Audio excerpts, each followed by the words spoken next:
Bom dia. Vamos fechar os olhos, vamos falar com Deus. Querido e eterno Pai, muito obrigado, Senhor. Acabamos de cantar músicas que expressam o nosso desejo nesse momento. Queremos ouvir a Tua voz, queremos estar bem junto a Cristo, queremos que o Seu amor divinal preencha o nosso coração, queremos ouvir a Tua voz falando de maneira clara ao nosso coração. E nós temos a certeza, Santo Deus, que a Tua presença, a Tua paz e a Tua palavra, essa manhã, mais uma vez, podem alcançar a nossa vida e transformar os nossos desejos, pensamentos e ações. Que ao abrirmos a palavra hoje, mais uma vez o Teu Santo Espírito fale conosco. Muito obrigado por tudo o que a Tua palavra nos ensinou essa semana. Muito obrigado por toda a mudança que o Teu Santo Espírito propôs na nossa vida. E hoje, mais uma vez, ao ouvirmos a Tua palavra, que o Senhor fale ao nosso coração. É o que te pedimos por Jesus. Amém. Abra sua Bíblia no livro de Apocalipse, capítulo 14. Apocalipse, capítulo 14. Nós vamos ler alguns versos. Um bom dia também a todos que estão nos acompanhando pela internet. Que a presença e a paz de Deus fale ao seu coração. Hoje é o último dia nesse horário. Amanhã nós vamos concluir mais às 10h30 da manhã, mas nesse horário é o último dia das nossas reflexões. Tem sido uma alegria para mim estar durante as manhãs. Parece que é um momento que a gente está mais propício, com a mente mais descansada para ouvir a voz de Deus, e tem sido uma alegria estar com vocês durante esses momentos, e com vocês que estão aí, que estão enviando mensagens e louvando a Deus por tudo que estamos ouvindo e aprendendo essa semana. Apocalipse 14 é uma parte muito importante da Bíblia. Eu quero convidá-lo mais uma vez a estudar o texto, o material da revista dos 10 dias de hoje. Hoje, nos 10 dias, nós estamos estudando, concluindo, é o 9º dia, e essa é a revista que fala sobre as 3 mensagens angélicas, que é o tema que vamos estudar hoje. Então, estude a lição, o material de hoje.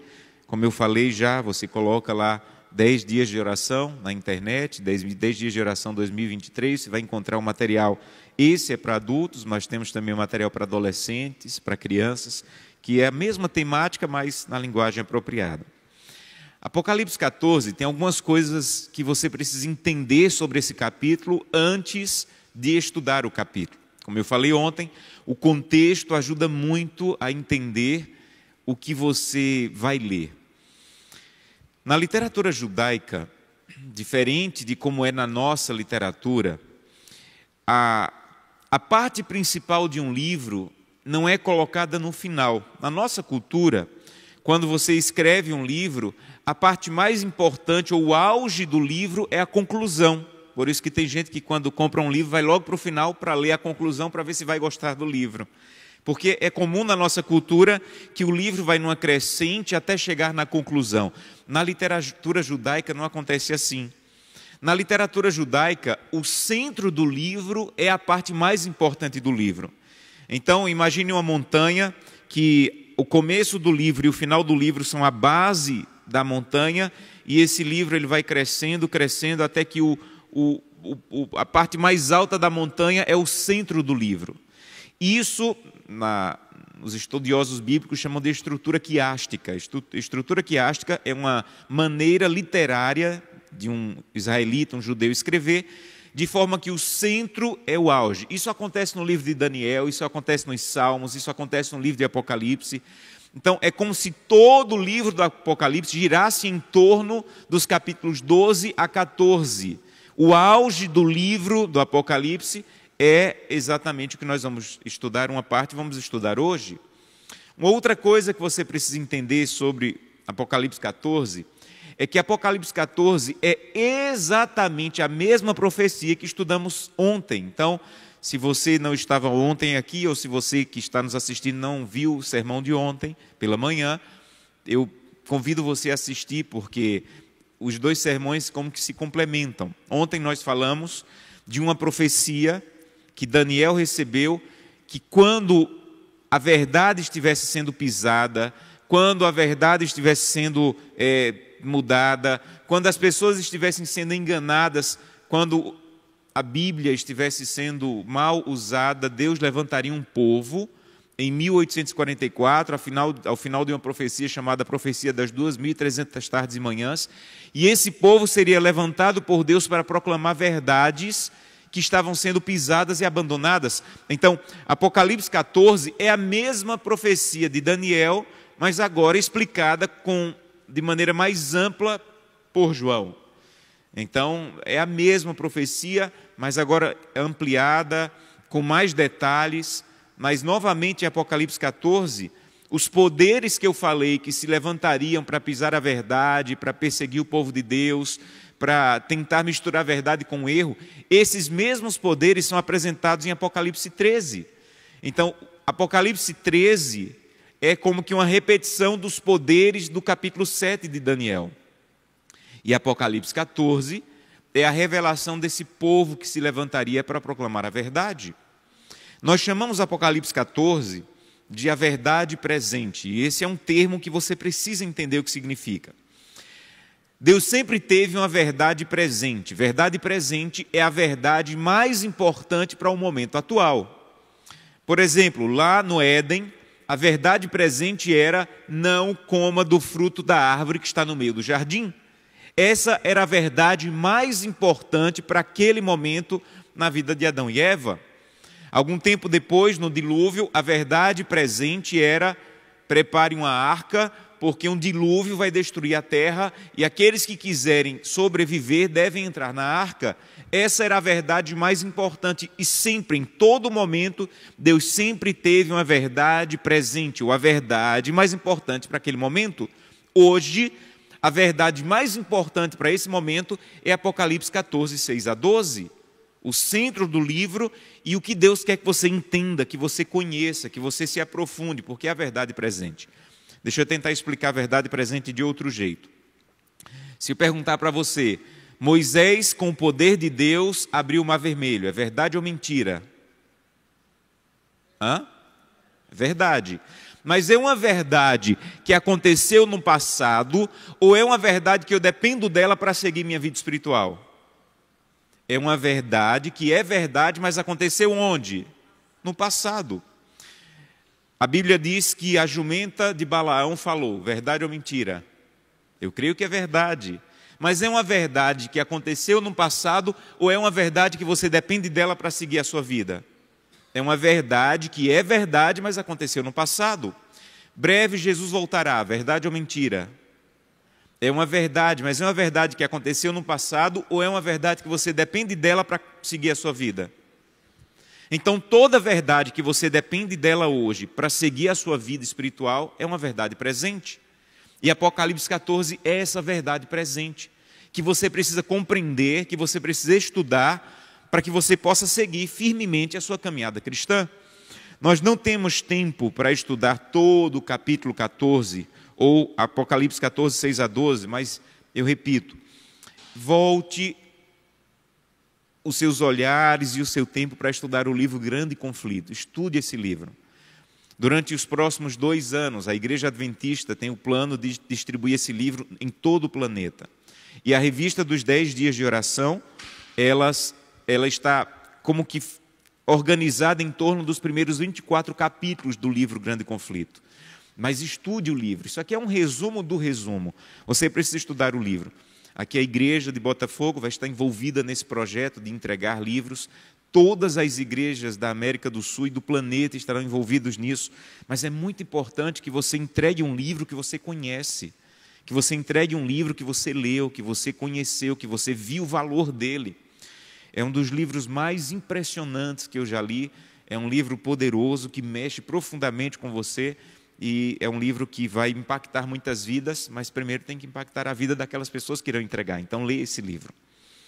E você quer compreender as 3 mensagens angélicas de maneira profunda, leia esse livro. Mas hoje, nós vamos ver a primeira mensagem angélica. Apocalipse 14, versos 6 e 7, que diz assim: Vi outro anjo, voando pelo meio do céu, tendo um evangelho eterno, para pregar aos que se assentam sobre a terra, e a cada nação, tribo, língua e povo, dizendo em grande voz: temei a Deus e dai-lhe glória, pois é chegada a hora do seu juízo, e adorai aquele que fez o céu, a terra, o mar e as fontes das águas.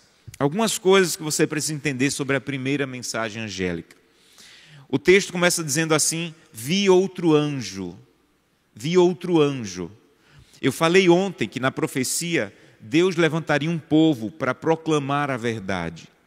E o que João está dizendo aqui é a mesma coisa, porque a palavra anjo, na língua que a Bíblia foi escrita, é a palavra mensageiro.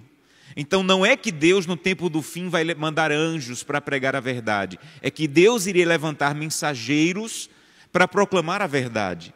Então a palavra anjo e a palavra mensageiro é a mesma palavra. Então Deus tem um povo que foi chamado por Deus e que deveria proclamar as verdades que foram pisadas, esquecidas e abandonadas. Quem devem ser esses mensageiros? Me ajudem, quem devem ser esses mensageiros? Nós devemos ser esses mensageiros. Então esses mensageiros de Apocalipse 14 é um povo que Deus levantou no final da profecia das 2.300 tardes e manhãs para proclamar a verdade. E sabe o que acontece? Sabe o que Apocalipse está dizendo? Que há 2.000 anos atrás, João viu esses mensageiros. João viu esse povo proclamando, levando a mensagem, pregando verdades. Então ele disse assim: vi outro anjo. Eu vi esses mensageiros pregando. Imagina se você chegar no céu e João disser assim: olha, eu vi você na visão, eu vi você saindo, pregando, proclamando. Mas olha o que o texto diz: vi esse mensageiro, e esse mensageiro que eu vi, João disse, ele ia engatinhando. É isso que diz o texto? Ele ia bem devagar. É isso que diz o texto? Sabe o que o texto diz? Eu vi esses mensageiros, mas eles iam a que velocidade? Voando. Sempre que na profecia bíblica aparece a palavra voando, está falando de rapidez, de velocidade. Então João disse: eu até vi os mensageiros do tempo do fim, mas os que eu vi, eles tinham pressa. Então, entenda bem uma coisa. O que João está falando aí é, na verdade, um convite para que você tenha pressa, tenha pressa. Tenha pressa de pregar para o teu vizinho, tenha pressa de pregar para as pessoas do teu trabalho, tenha pressa de pregar para a universidade onde você estuda, tenha pressa. Olha para as pessoas, enxerga sempre nas pessoas que aquele pode ser o último momento de decisão, de oportunidade delas. Então João disse: eu vi os mensageiros, mas os que eu vi, eles tinham pressa. Eles olhavam para as pessoas, eles queriam proclamar a verdade para elas, eles queriam transmitir a verdade de Deus para ela. Infelizmente, nós agimos na vida do jeito que nós agimos na missão. Nós deixamos de fazer coisas importantes hoje porque sempre achamos que vai ter um amanhã. Nós deixamos de falar do amor de Deus hoje porque sempre achamos que vamos ter oportunidade amanhã. E na verdade, a Bíblia diz que a salvação é hoje, a oportunidade é hoje. Então olha para as pessoas e sempre olha para as pessoas com desejo de proclamar rapidamente para ela o amor de Deus. Como eu falei ontem à noite, sempre peça a Deus que envie alguém para que você possa falar do amor de Deus, transmitir a verdade de Deus, proclamar a verdade de Deus. Quando eu cheguei em Brasília, há 4 anos, eu não tinha ninguém com quem estudar a Bíblia. As pessoas do escritório que eu trabalho, todas já são adventistas. O lugar que eu moro, os vizinhos já são adventistas. E eu disse: Senhor, é muito crente me cercando. Aqui isso é um problema. Quando a gente está cercado demais de crente e a gente acha que todo mundo conhece, esse é um problema. Então, Santo Deus, eu preciso de alguém que eu possa estudar a Bíblia com ele. E lá no escritório tem um advogado que trabalha para a igreja, que toda quarta, na hora do almoço, ele estudava a Bíblia com 2 pessoas. Eu achava até inicialmente que era uma reunião de negócios, alguma coisa da área dele. Mas eu comecei a perceber que era um estudo bíblico. E um dia ele disse assim: pastor, hoje eu não posso estudar a Bíblia com eles. O senhor poderia compartilhar a Bíblia com eles hoje? E eu fui, estudei a Bíblia. Na outra semana também começamos a fazer amizade, um advogado e um dentista. E em um momento eles disseram assim: pastor, nós temos um grupo de amigos que precisam conhecer essas coisas aqui. Você poderia compartilhar a palavra de Deus com a gente? E eles disseram: é na segunda-feira à noite. Eu tinha pedido quantas pessoas para estudar a Bíblia? Uma. Quando eu cheguei lá, tinham 38 pessoas. Eu disse: santo Deus, só quero uma. Deus disse assim: mas tem mais de uma precisando. E a partir dali nós começamos a nos reunir numa classe bíblica, e tem sido uma das melhores experiências do meu ministério, estudar a Bíblia com esses homens, que hoje são amigos, irmãos assim, do coração. Eu sei que alguns deles talvez estejam assistindo ou vão assistir depois essa transmissão, porque sempre estão me acompanhando, mas como tem sido uma bênção para mim. E eles colocaram o nome desse grupo de Palavras de Cristo. E nós nos reunimos para orar, para estudar a Bíblia, para compartilhar um pouco da vida. E Deus me disse assim: meu filho, você queria um, mas eu tenho quase 40, porque eu tenho pressa, e você também deveria ter. Tenha pressa. Há pessoas que Deus quer enviar para você, mas às vezes nós estamos muito descansados. Tem uma história interessante na Bíblia, que Jesus foi viajar, e ele parou num poço queria água. Os discípulos entraram na cidade para comprar comida, e Jesus ficou sozinho. Daqui a pouco vem a mulher samaritana, e ela começa a conversar com Jesus, e Jesus diz para ela que é o Messias. A primeira pessoa que ouviu que Jesus era o Messias foi aquela mulher. Quando ela ouviu isso, ela deixou o cântaro que ela tinha ido buscar água e voltou para a cidade, correndo para avisar as pessoas que tinha encontrado o Messias. A Bíblia diz que quando ela estava indo, os discípulos estavam voltando com comida. E não entenderam porque Jesus estava falando com aquela mulher. E Jesus começou a dar uma aula para eles sobre evangelismo. E Jesus disse assim: levantai os vossos olhos, a terra já está pronta para a colheita. Vocês foram para a cidade, uma cidade cheia de pessoas, e vocês voltaram sem ninguém, só com comida. Aí daqui a pouco vem a mulher com a cidade inteira. Aí Jesus falou: olha a diferença, vocês são meus discípulos, e vocês estão entrando na cidade e saindo da cidade só com pão, com comida.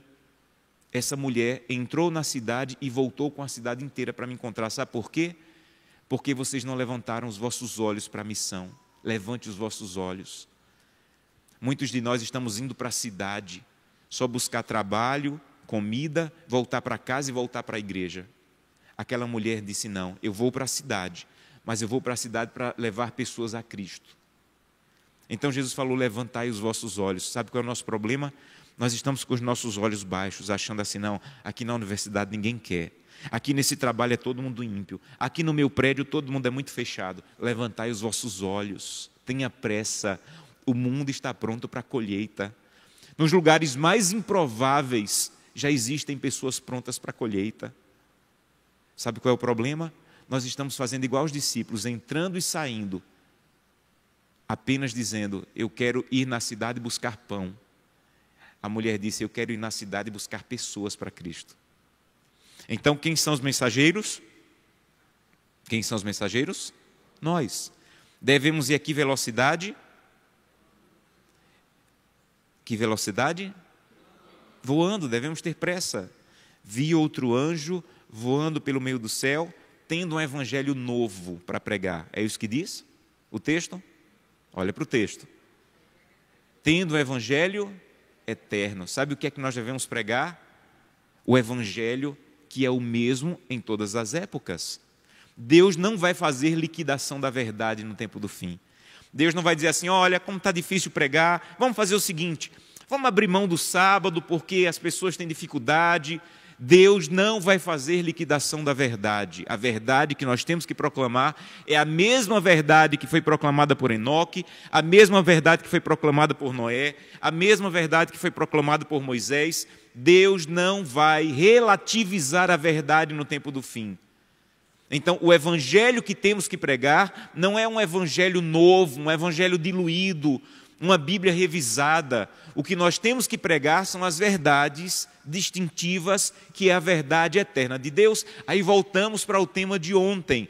Deus levantou o movimento adventista por causa dessas verdades. Como eu disse ontem, não é porque somos donos da salvação, só existe salvação na igreja. O nosso chamado, a nossa relevância é proclamar verdades que outras pessoas não conhecem ou não estão pregando, como a verdade de que os mortos estão dormindo, como a verdade de que o sábado é bíblico, está nos mandamentos e deve ser guardado, que a lei de Deus não passou, que há um santuário no céu, e você precisa conhecer essas verdades para proclamar essas verdades. E todas essas verdades distintivas estão aqui nas mensagens angélicas, todas elas. Quando você vê, por exemplo, ele dizendo assim, olha, ensine para as pessoas que elas têm que adorar o Deus Criador dos céus, da terra, do mar e das fontes das águas.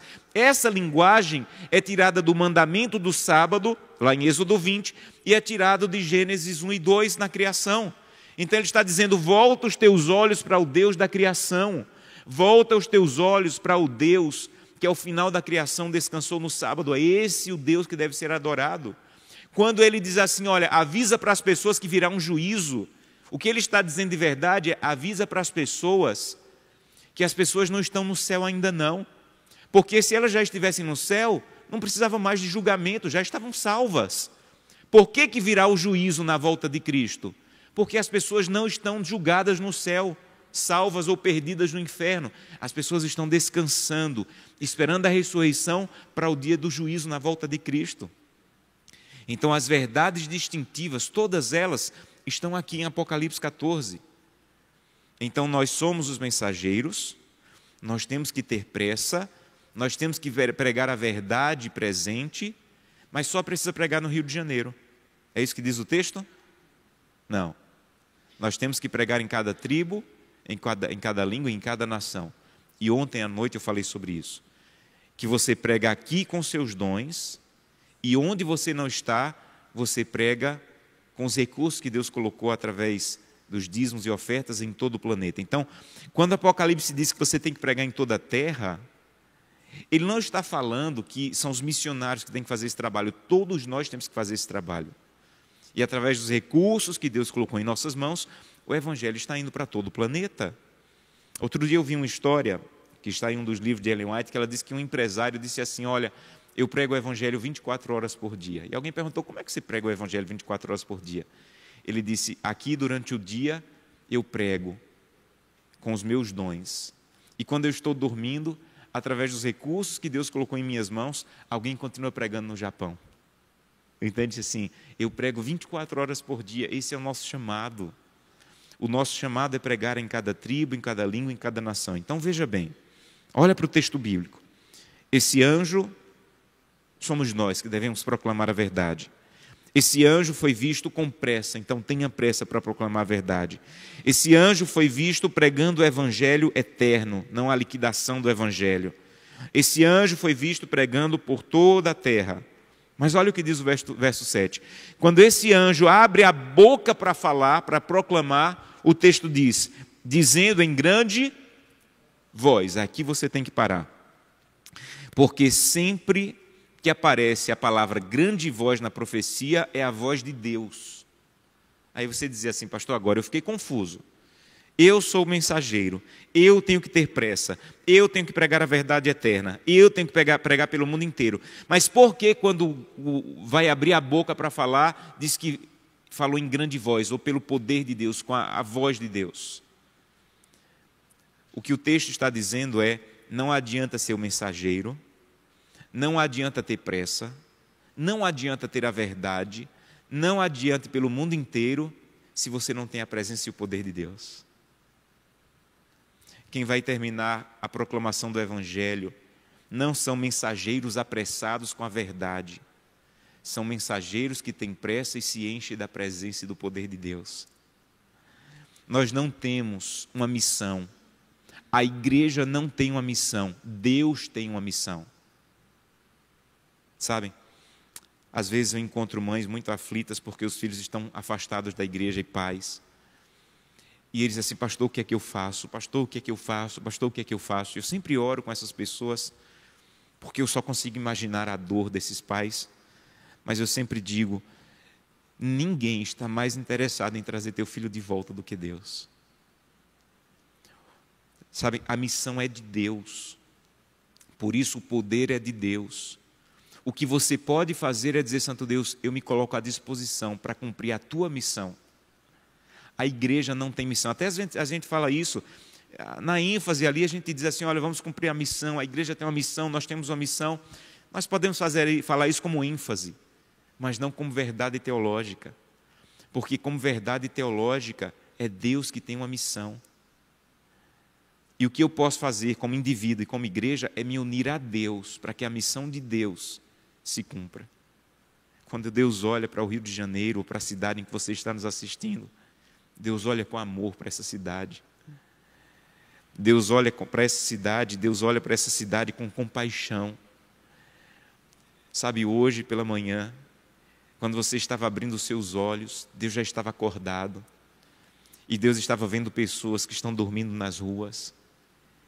E Deus estava dizendo: mais uma vez eu vou falar ao coração dessa pessoa. Quando você abriu os seus olhos, Deus já estava acordado.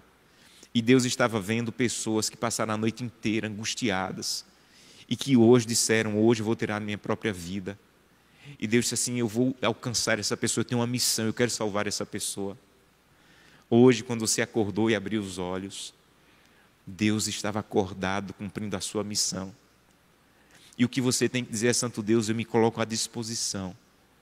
Eu quero ser usado por Ti hoje, porque eu quero alcançar pessoas. Eu quero que pessoas estejam em Tuas mãos.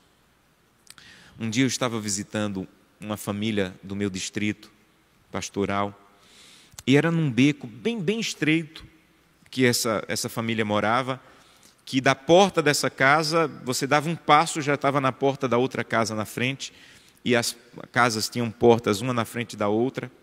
E quando eu terminei de visitar essa família, oramos, lemos a Bíblia, me despedi, orei com eles, e quando eu estava no final do corredor da rua, eu vi a irmã gritando: pastor, corre aqui, pastor, que meu vizinho está se matando. Da porta dela, ela viu no final da cozinha da casa da frente, o homem tinha acabado de pular da cadeira com a corda no pescoço. E ela dizia: pastor, vem orar, meu vizinho está se matando. Pastor, vem orar, o meu vizinho está se matando. E nós corremos, tiramos ele da corda, eu levei no hospital. Mas depois eu fiquei pensando no absurdo. Claro que a irmã falou ali mas imagina o absurdo de eu me ajoelhar para orar, dizer: vamos orar, que ele está se enforcando. Vamos ajoelhar aqui ao redor dele. Aquele homem não precisava que eu me ajoelhasse para orar. Ele precisava o quê? Que eu agisse, que eu tirasse da corda. Mas eu fiquei pensando que às vezes é assim que nós estamos agindo. Senhor, salva essa cidade. Senhor, salva o meu vizinho. Senhor, salva os meus amigos do trabalho. Sabe o que nós devemos colocar junto com a oração? A ação de fazer alguma coisa, de escrever um bilhete, dizer assim: olha, eu estou orando por você, de oferecer um estudo bíblico, de colocar um livro nas mãos dele. Sabe, nós temos uma verdade que é uma verdade que vai diferenciar entre a vida e a morte.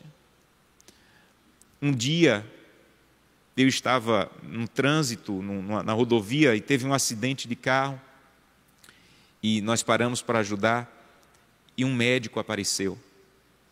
E o médico começou a dar ordem em todo mundo: você faz isso, você liga para tal lugar, você me ajuda aqui, você puxa aqui. E ninguém disse assim: para de me dar ordem. Sabe por quê?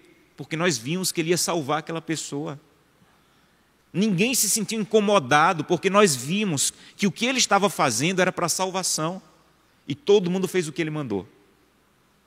Porque quando você tem uma mensagem de salvação, as pessoas vão te ouvir. E nós temos uma mensagem de salvação. Então não fica tímido ou incomodado de incomodar as pessoas, incomode as pessoas, porque o que você tem é importante demais. Mas você só pode fazer isso se forem na grande voz, que é com o poder de Deus na tua vida. Em outras palavras, não adianta ter a mensagem, não adianta ser o mensageiro, não adianta ter pressa, não adianta ir pelo mundo inteiro, se não é com o poder de Deus na tua vida. Deixa eu contar algumas histórias para concluir. Um dia, uma jovem, em um estado aqui do Brasil, ela disse: Santo Deus, eu quero ser uma mensageira do Senhor. Eu quero proclamar a verdade. Eu quero ir rápido, mas eu preciso do Teu poder, Senhor. Sem o Senhor eu não vou conseguir. E ela começou a orar pedindo isso a Deus. Estava chegando o período da Semana Santa e ela resolveu mandar uma mensagem para as pessoas do contato dela. E ela anotou os números e começou a mandar a mensagem para as pessoas que ela conhecia, os números que ela conhecia. Anotou alguns números de pessoas que ela foi conhecendo e começou a mandar a mensagem: eu quero te convidar para ir à Igreja Adventista. Numa outra cidade, a mais de 700 quilômetros da cidade dela, tinha um jovem que começou a assistir a Novo Tempo. E todo o tempo ela via na Novo Tempo: visite uma igreja. Ele começou a se apaixonar pelas verdades apresentadas na Novo Tempo e começou a ouvir o convite da Novo Tempo: visite uma igreja. Mas ele, tímido, ele disse assim: como é que eu vou visitar uma igreja adventista se eu não conheço ninguém lá? Como é que eu vou entrar? Eu não sei o que é que eles fazem lá. E aqui eu abro um parêntese: por favor, quando você vier à igreja, procure as pessoas que você não conhece e fale com elas. Você não sabe a dificuldade que é para uma pessoa entrar na igreja, o preconceito que ela tem que vencer, a dificuldade que ela tem que vencer.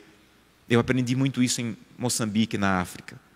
Quando eles chegam na igreja, eles não procuram as pessoas que eles conhecem para falar, eles procuram as pessoas que eles não conhecem. Porque eles pensam assim: quem eu já conheço.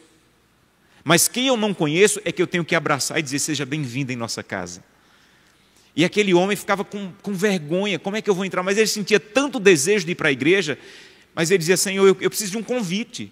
Se alguém me convida, eu vou, mas sozinho eu não tenho força. Um dia ele disse que pegou o carro, foi para a frente de uma igreja adventista e ficou no carro e saiu, esperando que alguém passasse na frente da igreja e dissesse: vamos entrar? E as pessoas passavam, pensavam que ele estava apenas na rua e davam um bom dia para ele, entravam na igreja e ele foi embora. Ele disse que um dia ficou andando de um lado para o outro, na frente da rua da igreja. Tinha um irmão que estava com dificuldade de estacionar, ele até ajudou o irmão a estacionar. Quando o irmão saiu do carro, agradeceu e entrou na igreja. Não o conhecia. E ele dizendo: Senhor, eu queria um convite, sem convite eu não consigo entrar. E essa jovem, a 700 quilômetros, mandando mensagem, errou 2 números que digitou lá para a mensagem, para a pessoa que ela queria mandar. E esses 2 números deu exatamente no número do celular dele. E a mensagem dizia: eu quero te convidar para ir para a igreja adventista. Ele disse assim: mas estão me convidando. E ligou para ela: olha, você está me convidando para ir para a igreja? Ela disse assim: desculpa, eu não te conheço. E ele disse: mas eu acabei de receber tua mensagem aqui. Ela: eu acho que eu errei nos números, mas eu estou te convidando sim, vai para a igreja. E eu conheci esse jovem que foi para a igreja. Ela colocou ele em contato com algumas pessoas dessa igreja. Ele foi para a igreja, aceitou Jesus Cristo e está batizado. Gente, sabe o que é isso? É um mensageiro que tem pressa, que quer pregar a verdade, mas com o poder de Deus, porque só o poder de Deus para fazer uma pessoa errar 2 números e acertar 2 números. Um dia, uma senhora que havia perdido um bebezinho dela, havia morrido ainda quando criança, vivia muito aflita porque alguém havia dito a ela que um bebê, quando morre sem ser batizado, vai para o inferno. Se um bebê morre sem ser batizado, não tem salvação. E ela vivia se martirizando por esse pensamento: Senhor, meu bebê morreu, Senhor, ele não foi batizado. E um dia ela estava tão desesperada que de madrugada ela começou a procurar canais aleatoriamente na televisão. E ela chegou num canal em que o pregador, na TV Novo Tempo, de madrugada, estava falando sobre a morte. Estava falando o que é a morte, como é a morte na Bíblia, que não existe inferno como se prega por aí. E ela começou a chorar. E ela mandou um e-mail para Novo Tempo dizendo assim: aconteceram 2 milagres. O primeiro milagre foi eu acessar Novo Tempo naquele momento de desespero, exatamente na hora que alguém estava pregando o que eu precisava. O segundo milagre é que na minha cidade não pega Novo Tempo. Até hoje não se sabe explicar como na televisão dela pegou a Novo Tempo, se na cidade e na TV dela não pegava Novo Tempo. Sabe o que é isso? É o mensageiro com pressa, pregando a verdade, mas com o poder de Deus, porque só o poder de Deus para fazer uma televisão que não pega a TV Novo Tempo, acessar a TV Novo Tempo. E esse poder está disponível. E esse poder Deus quer nos dar, para que nós possamos proclamar em grande voz. Temos que pregar, temos que proclamar, temos que falar, há uma verdade a ser dita. Então eu quero convidá-lo essa manhã a dizer: Santo Deus, eu entendi que eu devo ser um mensageiro, eu entendi que eu devo ter pressa, que eu devo enxergar todas as pessoas com os olhos da salvação. Eu entendi, Santo Deus, que eu tenho que pregar a verdade, por isso que eu tenho que estudar a verdade. Eu entendi que eu tenho que ir pelo mundo inteiro, mas eu não posso ir sem o Teu poder, então eu quero o Teu poder na minha vida. Vamos falar com Deus. Querido Pai, muito obrigado, Santo Deus, por essa parte da Bíblia tão importante, que nos lembra que temos uma missão a cumprir, temos um chamado, proclamar verdades, ter pressa, olhar para as pessoas com um olhar de salvação, mas precisamos da grande voz de Deus, precisamos do agir de Deus em nossa vida, porque não adianta ter a mensagem, ter pressa, ser um mensageiro, se não tiver a presença e o poder de Deus. Então, como ouvimos agora nessa linda música, que possamos, Santo Deus, a cada dia dizer: Santo Deus, usa-me, guia a minha vida, me dirige a pessoas que necessitam conhecer a verdade. Nos dá um dia de preparação para o sábado na Tua presença, acompanha-nos durante esse dia, é o que te pedimos em nome de Jesus, amém. Deus abençoe a todos.